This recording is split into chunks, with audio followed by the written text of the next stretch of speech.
Concentrate fire in a single location and freeze that thing! And Samus, you attack the frozen spot!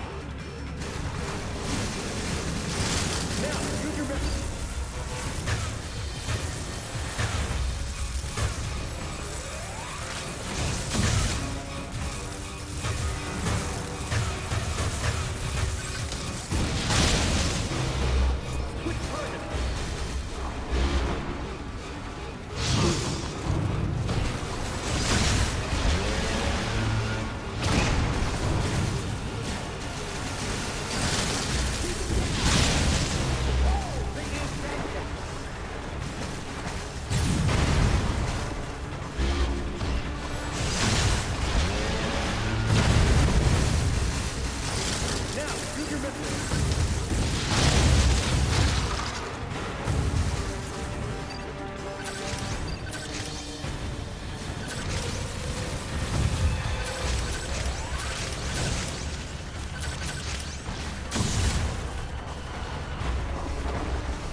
Samus, looks like I'm gonna need to ask for your cooperation on this mission, but I'm also gonna have to ask that you follow my commands.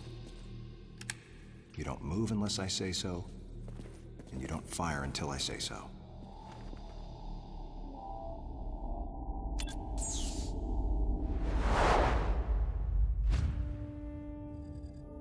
Any objections, lady? The thumbs-up sign had been used by the Galactic Federation for ages. Me? I was known for giving the thumbs down during briefing. I had my reasons, though. Commander Adam Malkovich was normally cool and not one to joke around. But he would end all of his mission briefings by saying, "Any objections, lady?" He was joking, but others weren't. At the time, I felt surrounded by people who treated me like a child, or used kid gloves because I was a woman. And yet with Adam, I was grateful for the nod. My past has left me with an uneasy soul, and as a result, it touched me on some level that Adam would acknowledge that past by calling me something delicate, like lady. And I knew more than anyone that every word from Adam was deliberate. My thumbs down was a twofold response. A sign of derision at being called a lady, and a signal of my complete understanding of the mission orders. The other soldiers were always willing to support me with easy smiles despite the fact that I clearly had so much yet to learn. Among them was Anthony. In the face of his well-meaning behavior and that of the other soldiers, my response was to become increasingly bitter. I was a child, always with something to prove, a chip on my shoulder. And I was angry. I felt that if I let my guard down, I would easily be broken. And beyond that, I was scared. Even in the naivete of my youth, I could see in Adam's joking manner how close he felt to me. Adam knows my past, and he knows me better than anyone else. Confession time. Because I was so young when I lost both of my parents, there's no question I saw Adam as a father figure. When I rebelled against him, I knew I could get away with it. And his paternal compassion in the face of my rebellion reinforced the special bond I felt with him.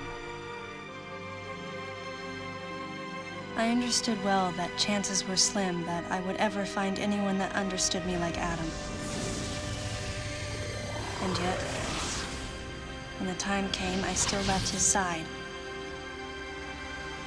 was so young. Young and naive.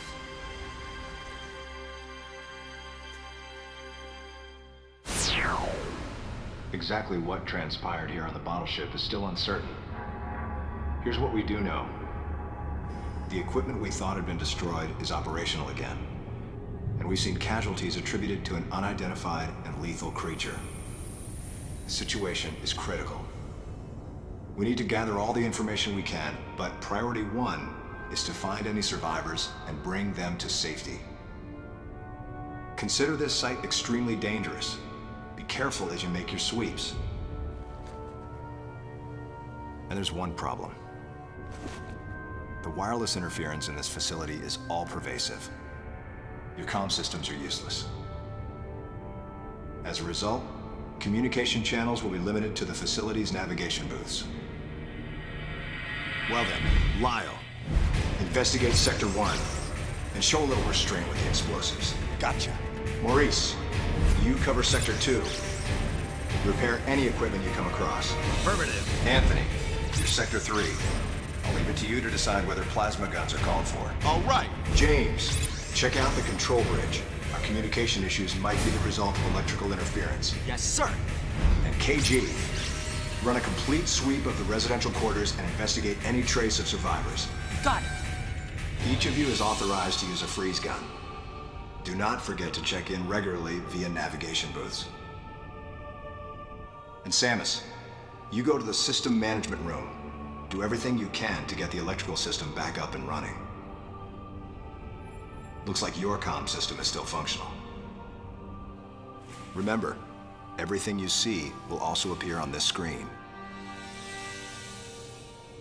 Regarding auxiliary weapons, the use of bombs has been authorized. As far as your other weapons go, we will continue to investigate and authorize use as we can. However, we currently have no plans to authorize the use of power bombs. As you know, they have the ability to spread a high-temperature heat wave over a large area, impacting living things, which is a nice way of saying they can vaporize humans instantly. You should be well aware of how dangerous power bombs are, and how their devastation can't be obstructed with common materials. Once the mission in the system management room is complete, I need you to report back. I'll give you your next orders then. I want you all to be especially careful as you execute your missions. That's the end of the briefing. It was the first joint mission I'd been a part of since becoming a freelance bounty hunter. And of course, it was the first time since my Federation days that I was following the orders of a commanding officer. Having received mission orders from Adam, I felt confused and strangely exhilarated at the unexpected turn of events. I responded. Understood, Adam. No objections, of course.